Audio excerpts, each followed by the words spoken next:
Assalamualaikum warahmatullahi wabarakatuh. Saya Afifah Rizka Amalia, perwakilan dari kelompok 6. Di sini kami akan memaparkan aliran hukum alam, salah satu aliran dari filsafat hukum. Sebelum masuk ke materi, saya akan memperkenalkan anggota dari kelompok 6, yaitu ada Firial Darin Fairuz, dan yang kedua ada Maulina Septianti, yang ketiga ada Septifani Andriani, dan yang keempat ada Yeni Susilowati. Saya akan menjelaskan sedikit apa itu aliran hukum alam dalam filsafat hukum, yaitu sistem hak atau keadilan yang dianggap umum bagi semua manusia dan berasal dari alam dan bukan dari aturan masyarakat atau hukum positif. Menurut Friedman, aliran ini timbul karena kegagalan manusia dalam mencari keadilan yang absolut, sehingga hukum alam dipandang sebagai hukum yang universal dan abadi. Materi selanjutnya akan dijelaskan oleh rekan-rekan saya. Dalam filsafat hukum, dikenal pembagian berbagai aliran atau mazhab yang dikemukakan oleh beberapa orang sarjana, salah satunya Lili Rashidi. Lili Rashidi membagi aliran atau mazhab filsafat hukum ke dalam 6 aliran besar, antara lain aliran hukum alam, aliran hukum positif, aliran utilitarianisme, mazhab sejarah, sociological jurisprudence, dan pragmatic legal realism. Dan di sini kami akan membahas salah satu aliran atau mazhab dari Lili Rashidi, yaitu aliran hukum alam. Jadi, apa sih aliran hukum alam itu? Aliran hukum alam juga dikenal sebagai aliran hukum kodrat atau natural law theory, memandang hukum sebagai suatu keharusan alamiah atau nomos yang berlaku universal dan bersifat abadi. Pemikiran hukum alam dikembangkan oleh beberapa pakar pada zaman Yunani dan Romawi. Di antara aliran hukum alam ada aliran Stoa yang diwakili oleh Zeno yang memiliki ajaran sebagai berikut, yaitu yang pertama, alam ini diperintah oleh pikiran yang rasional. Ini mengindikasikan keyakinan bahwa alam semesta mengikuti prinsip-prinsip yang dapat dipahami dan dianalisis secara rasional. Ini sering dikaitkan dengan keyakinan bahwa alam semesta tidak acak belaka, tetapi teratur dan dapat dimengerti melalui logika dan penalaran. Jadi contohnya, prinsip ketidakpastian Higgs-Boson menunjukkan bahwa beberapa fenomena kuantum tidak dapat diprediksi dengan pasti dan hanya dapat dianalisis melalui probabilitas. Dalam hal ini, alam semesta tidak sepenuhnya teratur dan dapat dipahami secara rasional, tetapi memiliki elemen ketidakpastian yang tidak dapat dipahami secara deterministik. Kemudian, ajaran yang kedua yaitu kerasionalan alam dicerminkan oleh seluruh manusia dengan kekuatan penalarannya memungkinkan menciptakan suatu natural life yang didasarkan pada reasonable living. Ini menyoroti bahwa kemampuan manusia untuk menggunakan akal budi dan penalaran mencerminkan atau menciptakan cara hidup yang rasional dan sesuai dengan kehidupan alam. Ini memungkinkan merujuk pada konsep bahwa manusia dengan menggunakan penalaran mereka dapat mencapai kehidupan yang seimbang dan wajar dalam hubungannya dengan alam. Dalam pandangan ini, kerasionalan alam berarti bahwa manusia memiliki kemampuan untuk berpikir dan berbuat secara rasional yang mencerminkan cara hidup yang seimbang dan wajar dalam hubungannya dengan alam. Hukum alam dapat diidentikan dengan moralitas tertinggi. Ini mendasarkan bahwa hukum alam yang mungkin merujuk pada prinsip-prinsip moral yang fundamental atau aturan terdasar dalam alam semesta, sejalan dengan atau setara dengan moralitas yang paling tinggi. Ini mencerminkan ide bahwa prinsip-prinsip moral mungkin tidak hanya ditemukan dalam agama atau budaya manusia, tetapi juga terakar dalam struktur fundamental alam semesta. Hukum alam dapat diidentikan dengan moralitas tertinggi karena beberapa alasan. Pertama, universalitas. Kedua, fungsi moralitas. Ketiga, keterkaitan dengan moralitas. Keempat, prinsip-prinsip moral. Hukum alam dapat diidentikan dengan moralitas tertinggi karena berisi prinsip-prinsip moral yang fundamental, yang terakar dalam struktur alam semesta dan berfungsi sebagai landasan moralitas yang tertinggi. Dengan demikian, hukum alam tidak terbatas pada agama atau budaya manusia, tapi terakar dalam struktur fundamental. Bisnis hukum alam adalah aturan Tuhan dan keadaan manusiawi. Ini menggambarkan bahwa dasar dari hukum atau peraturan yang mengatur kehidupan manusia adalah gabungan antara aturan yang diberikan oleh Tuhan atau sumber ilahi lainnya, serta pertimbangan atas keadaan manusia dan kondisi yang spesifik yang mereka hadapi. Penalaran manusia dimaksudkan agar ia dapat membedakan yang benar dari yang salah, dan hukum didasarkan pada konsep-konsep manusia tentang hak dan kewajiban.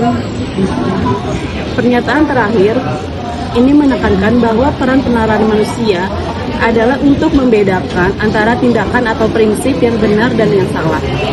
Hukum dalam konteks ini dibangun berdasarkan pada konsep-konsep hak dan kewajiban yang diakui oleh manusia sebagai bagian dari struktur sosial dan moral mereka. Beberapa poin penting yang bisa dijabarkan dengan konsep hukum alam. Pertama, asal-usul. Hukum alam muncul sebagai hasil dari kesadaran akan ketidaksempurnaan hukum-hukum yang diciptakan oleh manusia. Kedua, kedudukan lebih tinggi. Dalam pandangan hukum alam, prinsip-prinsip keadilan atau moral memiliki kedudukan yang lebih tinggi daripada hukum positif. Ketiga, kesamarataan. Salah satu aspek utama dari hukum alam adalah prinsip kesamarataan atau kesetaraan di hadapan hukum. Artinya, hukum harus ditetapkan secara adil kepada semua individu tanpa memandang status ekonomi, sosial, atau faktor diskriminatif lainnya. Selanjutnya, sumber keadilan menurut hukum alam. Keadilan bukan hanya sekedar aturan yang diberikan oleh penguasa atau lembaga hukum, tetapi merupakan prinsip yang berasal dari alam atau dari hukum yang lebih tinggi. Selanjutnya, kritik terhadap hukum manusia. Konsep hukum alam seringkali digunakan sebagai kritik terhadap kebijakan atau hukum yang dianggap tidak adil atau bertentangan dengan prinsip-prinsip moral. Dan yang terakhir, implikasi dalam hukum modern. Meskipun tidak secara eksplisit diterapkan dalam sistem hukum modern yang dominan, prinsip-prinsip hukum alam dapat mempengaruhi interpretasi dan pembentukan hukum. Contohnya, dalam hukum konsep hak asasi manusia atau teori hukum internasional yang mencoba menerapkan prinsip-prinsip universal. Hukum alam dibedakan dalam dua golongan. Yang pertama ada aliran hukum alam irasional, lalu yang kedua ada aliran hukum alam rasional. Aliran hukum alam yang irasional berpendapat bahwa hukum yang berlaku universal dan abadi itu bersumber dari Tuhan secara langsung.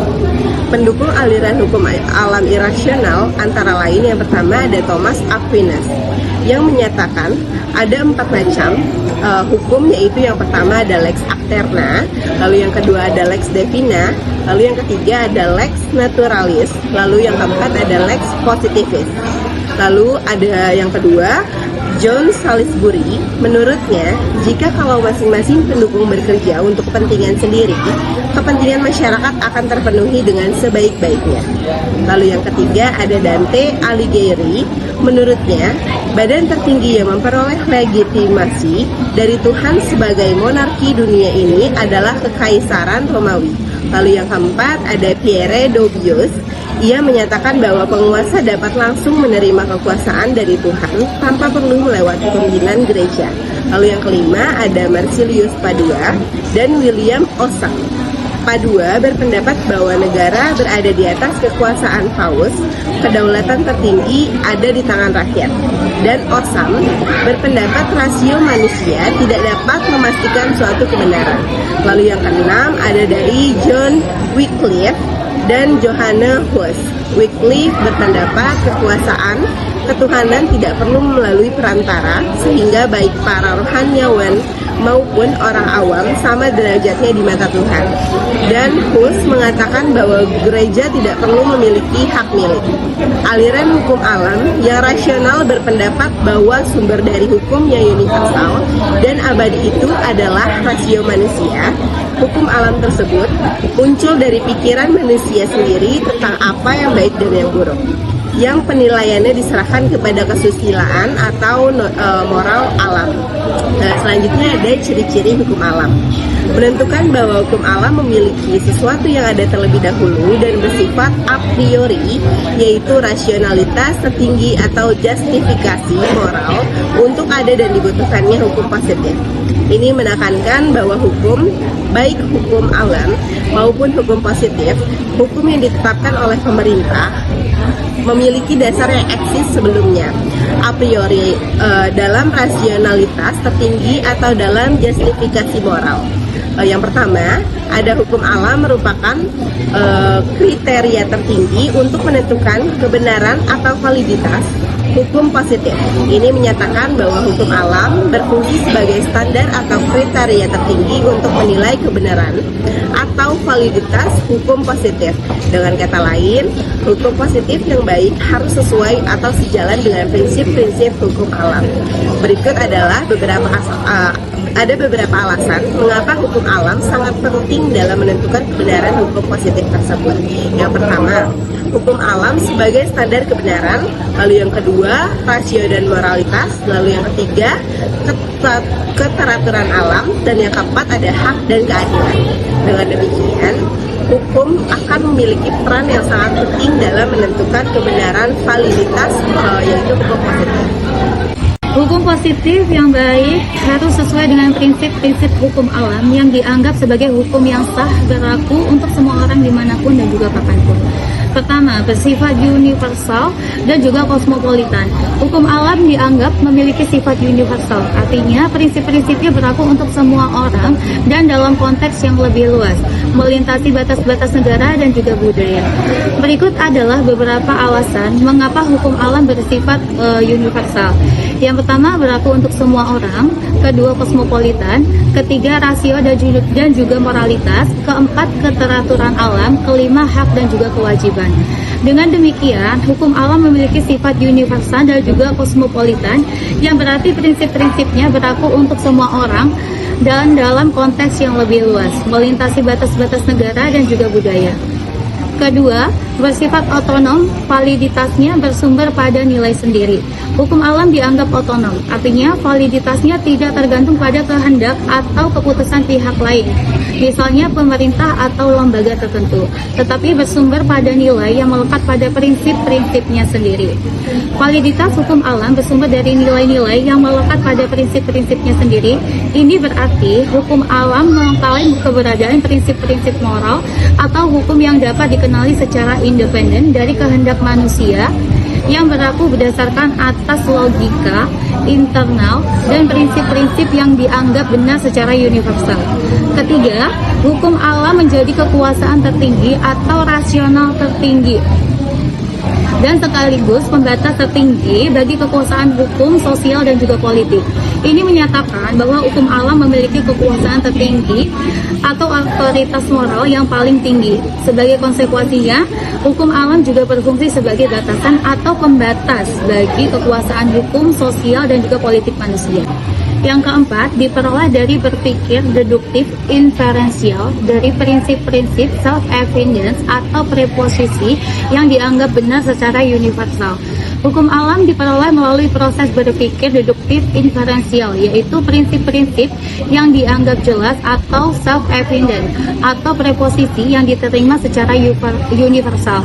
Ini menunjukkan bahwa hukum alam terbentuk dari deduktif logis dari prinsip-prinsip dasar yang dianggap benar secara universal. Yang kelima, hukum alam telah banyak mempengaruhi perkembangan pemikiran dan praktik berhukum. Sebaliknya, hukum alam ada kesatuan pendapat mengenai definisinya. Meskipun hukum alam memiliki pengaruh yang signifikan dalam perkembangan pemikiran hukum, definisi pasti mengenai hukum alam masih menjadi subjek perdebatan di antara para filsuf dan juga ahli hukum. Kontroversi ini muncul karena interpretasi dan yang berbeda-beda terhadap sumber-sumber dan cakupan dari prinsip-prinsip yang diklaim sebagai hukum alam, serta sebagai prinsip-prinsip ini diaplikasikan dalam konteks praktik. Kesimpulan dari sebuah makalah tentang aliran hukum alam akan mencerminkan beberapa poin yang telah dibahas dalam teks di atas tadi. Berikut adalah beberapa elemen yang mungkin termasuk dalam kesimpulan tersebut. Yang pertama, pentingnya prinsip-prinsip alam semesta. Aliran hukum alam menekankan pentingnya prinsip-prinsip yang ditemukan dalam alam semesta, seperti keadilan atau moralitas, sebagai dasar bagi hukum yang adil dan berkelanjutan. Yang kedua, kontroversi dan kritik.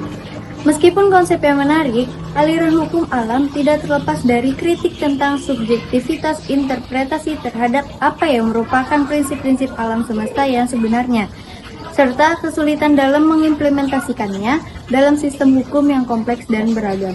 Demikianlah materi yang kami bahas. Wassalamualaikum warahmatullahi wabarakatuh. You're my sweetest addiction, you're my strongest inspiration, and I love you. It's true, there's no mountain I could not climb as Hitung sendiri. Hitung sendiri.